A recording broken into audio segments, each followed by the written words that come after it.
Hey everyone, welcome back to my Hot Skinny Recipe channel. Today, we're making one of the most popular Japanese dishes, homemade gyoza. These pan-fried dumplings are crispy on the bottom, juicy inside, and packed with flavor. Best of all, they're easy to make with just a few simple ingredients. So let's get started. Here's what you'll need. 1 package of gyoza wrappers. You can find these in the international aisle of most grocery stores.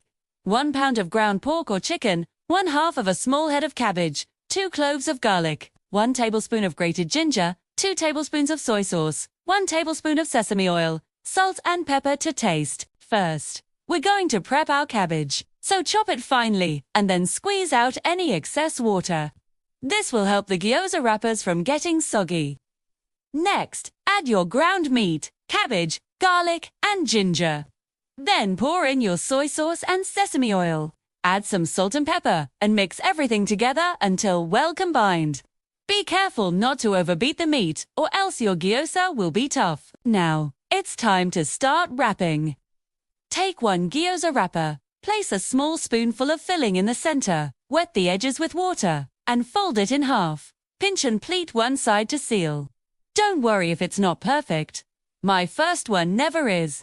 It takes practice to get the hang of it. Once you have even pieces, place them on a lightly floured surface and roll them out until they reach about 2 inches in diameter. Now you can either wrap them all or make half and half like I did. Next, heat a little oil in a pan on medium heat. Place the gyoza flat side down and cook for 2 to 3 minutes until golden brown. You'll know it's time to flip them when the bottoms are nice and crispy. We're almost done. Just add about 1/2 cup of water, cover with a lid, and let them steam for about 5 minutes. After that, remove the lid and let the bottom get crispy again.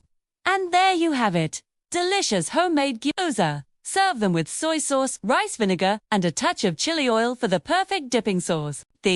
If you enjoyed this recipe, don't forget to hit the like button, subscribe and share this video with your friends. Comment below what dish you'd like me to make next. Thanks for watching, and see you in the next video.